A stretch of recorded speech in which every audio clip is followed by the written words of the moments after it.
आप सभी का आज की इस क्लास में स्वागत है। आज हम सीखेंगे अध्याय 6 वर्ग और वर्गमूल। सबसे पहले हम समझते हैं कि ये वर्ग क्या होता है। देखो, एक वर्ग तो आपने पढ़ा है कि एक चतुर्भुज होता है। ठीक है, यहाँ पर जो है वर्ग हम देखते हैं कि किसी संख्या का वर्ग क्या होता है। तो देखो, माना हमने कोई संख्या एक ली, तो एक के वर्ग को हम लिखते हैं एक की घात दो। इसका मतलब होता है एक को दो बार गुणा करना होता है। दो बार गुणा करेंगे तो कितना आएगा, एक आ जाएगा। इसी प्रकार अगर हमने संख्या दो ले ली तो दो का वर्ग कितना हो जाएगा, दो की घात दो, यानी कि दो को कितने बार गुणा करना है, दो बार गुणा करना है, तो कितना आ जाएगा, चार आ जाएगा। इसी प्रकार अगर हमने संख्या तीन ले ली तो तीन का वर्ग क्या होगा, तीन की घात दो, और तीन को कितने बार गुणा करेंगे, दो बार गुणा करेंगे, तो कितना आ जाएगा, तीन गुणा तीन नौ आ जाएगा। इसी प्रकार अगर हम चार ले लें तो चार का जो वर्ग होगा वो क्या हो जाएगा, चार गुणा चार 16 हो जाएगा। तो इसी प्रकार से हम अन्य संख्याओं के भी क्या निकाल सकते हैं, वर्ग निकाल सकते हैं। तो ये तो हो गया वर्ग किसी संख्या का। अब क्या होता है, ये जो संख्याएं वर्ग निकालने के बाद जो संख्याएं आई, तो इन संख्याओं को या तो वर्ग संख्या कहते हैं या इनको पूर्ण वर्ग संख्या कहते हैं। यानी कि ऐसी संख्याएं जिनको दो एक जैसी संख्याओं के गुणनफल के रूप में व्यक्त किया जा सकता है।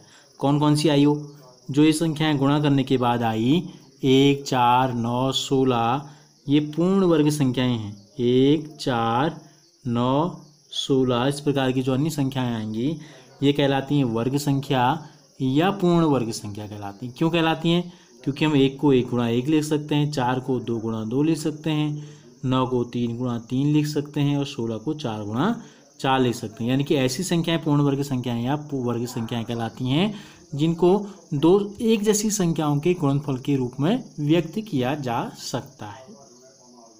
अब हम देखते हैं कि इन संख्याओं के क्या गुण होते हैं। पूर्ण संख्याओं के या पूर्ण वर्ग संख्याओं के गुणधर्म क्या हैं। पूर्ण वर्ग संख्याओं के गुणधर्मों को हम देखते हैं, संख्याओं के गुणधर्म को हम समझते हैं। तो गुणधर्म को समझने के लिए क्या होगा, पहले हमें, ये तो हमने केवल क्या लिए, चार उदाहरण लिए थे, 1, 4, 9, 16। तो ज़्यादा संख्याओं को हमें लेना पड़ेगा और उन ज़्यादा संख्याओं के आधार पर ही हम क्या करेंगे, कुछ निष्कर्ष निकालने की स्थिति में हम पहुंच पाएंगे। तो हम लेते हैं, यहाँ पर हम ले लेते हैं संख्या और यहाँ हम लिख लेते हैं वर्ग। इस प्रकार यहाँ हम संख्या लिख लेते हैं और यहाँ हम लिख लेते हैं वर्ग। ठीक है, हम लेते हैं 1 से लेकर 20 तक की संख्याओं के वर्गों को हम यहाँ पर लिखते हैं। तो हमने पहले संख्या ली, तो 1 का वर्ग 1,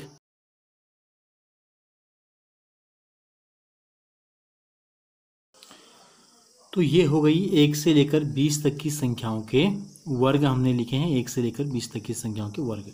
अब हम इन वर्गों से कुछ निष्कर्ष निकालने की कोशिश करते हैं।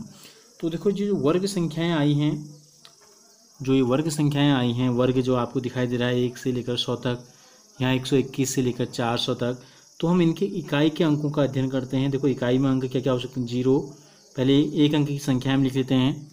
हम यहाँ पर एक अंक की संख्याएं लिखते हैं, यहाँ लेते हैं 0, 1, 2, 3, 4, 5, 6, 7, 8 और 9, ये हमने ले ली एक अंक की संख्याएं।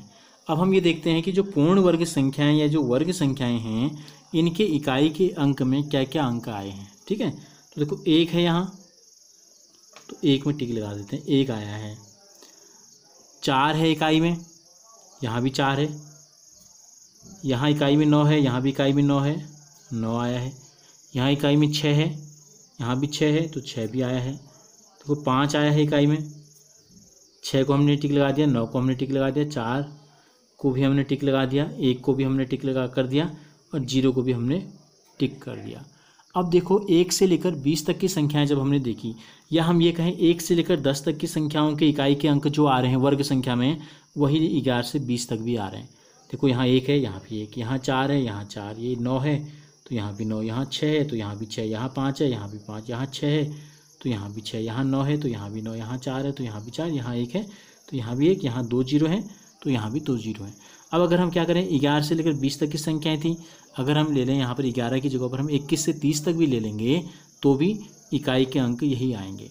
तो इससे एक निष्कर्ष तो ये निकला कि जो पूर्ण वर्ग संख्याएं थी उनके इकाई के अंक में क्या था, 0, 1, 4, 5, 6 या 9।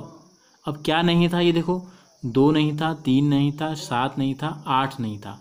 तो इससे एक निष्कर्ष हमने ये निकाला, वो निष्कर्ष ये है कि जिन संख्याओं के इकाई के अंक में 2, 3, 7 और 8 आता है वो पूर्ण वर्ग नहीं हो सकती। लेकिन जिन संख्याओं के इकाई के अंक में 0 है, 1 है, 4, 5, 6 और 9 आएगा, वे संख्याएं पूर्ण वर्ग संख्याएं हो सकती हैं। लेकिन हम इस आधार पर ये भी नहीं कह सकते हैं कि जिन जिन संख्याओं के इकाई के अंक में ये आएंगे टिक वाले वो सभी पूर्ण वर्ग होंगी, ऐसा नहीं है। लेकिन वो उनमें से कुछ संख्याएं पूर्ण वर्ग हो सकती हैं, जबकि जिनके इकाई में 2, 3, 7 और 8 आएगा वो कोई भी ऐसी संख्या नहीं होगी जो पूर्ण वर्ग हो।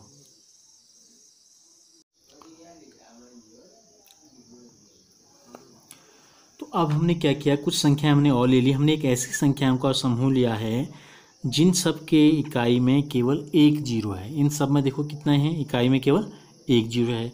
और दूसरी संख्याओं का ऐसा प्रतिरूप हमने लिया है, पैटर्न लिया है, जिनके इकाई में 2 2 0 है। ठीक हो गया। तो हम जब 10 का वर्ग करते हैं तो हमको प्राप्त हो जाता है 100, 20 का वर्ग करते हैं तो 20 20 होता है 400, 30 का वर्ग करते हैं तो 30 गुणा 30 होता है 900, और 40 का जब वर्ग करते हैं तो 40 गुणा 40 होता है 1600। तो हमें क्या देखने को मिला, देखो जिन संख्याओं की इकाई में केवल 1 0 था, जब हमने उनका वर्ग किया तो उनके इकाई में 0 की संख्या कितनी हो गई, 2 हो गई। जब 2 थी, जब संख्या कितनी थी, इकाई में 2 थी, तो 100 गुणा 100 जब हम करेंगे तो हमको प्राप्त हो जाएगा 10,000। 200 गुणा 200 जब करेंगे तो 40,000 प्राप्त हो जाएगा। 300 गुणा 300 करेंगे तो 90,000 प्राप्त हो जाएगा। 400 गुणा 400 करेंगे तो 16 कितना, 1,60,000 हमको प्राप्त हो गया। तो देखो जब इकाई के अंक में 2 2 0 थे तो वर्ग में कितने 0 आए, 2 और 2 4। यहाँ कितने आए थे, जब 1 थी संख्या तो 2 आए, जब संख्या 2 थी तो 4 आ गए। अगर संख्या 3 आ जाए, जब हम इसका वर्ग करेंगे तो हमको जो संख्या प्राप्त होगी उसमें 6 0 होंगे। यहाँ 3 थे तो यहाँ कितने आए, 6 आए। यहाँ 2 0 थे तो यहाँ कितने आए, 4 आ गए।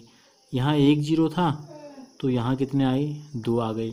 यानी कि वर्ग संख्याएं जो हैं या पूर्ण वर्ग संख्याएं जो हैं, इनके लास्ट में या तो 2 0 हैं या 4 0 हैं या 6 0 हैं। यानी कि जीरों की जो संख्या है वो सम है। तो इससे एक निष्कर्ष ये भी निकलता है कि जिन संख्याओं के इकाई में जीरों की संख्या विषम होगी, यानी कि 1 0, 3 0, 5 0, 7 0 होंगे, तो वे संख्याएं भी पूर्ण वर्ग संख्याएं नहीं होंगी। लेकिन एक बात का आपको ध्यान रखना है, लेकिन जितनी भी संख्याएं ऐसी हैं जिनके लास्ट में 2 0 या 4 0 या 6 0 होंगे, वो सभी संख्याएं पूर्ण वर्ग की होंगी ऐसा नहीं है। लेकिन उनमें से कुछ हो सकती हैं, जबकि जीरो की संख्या 3, 5, 7 वाली कोई भी संख्या पूर्ण वर्ग संख्या नहीं होगी।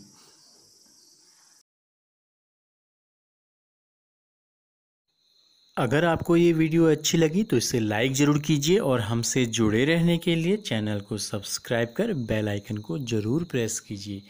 और अगर आपने इससे पहले के वीडियोस नहीं देखे हैं तो इस वीडियो के डिस्क्रिप्शन में जाइए, वहाँ एक लिंक दिया गया है, आप उस पर क्लिक कीजिए।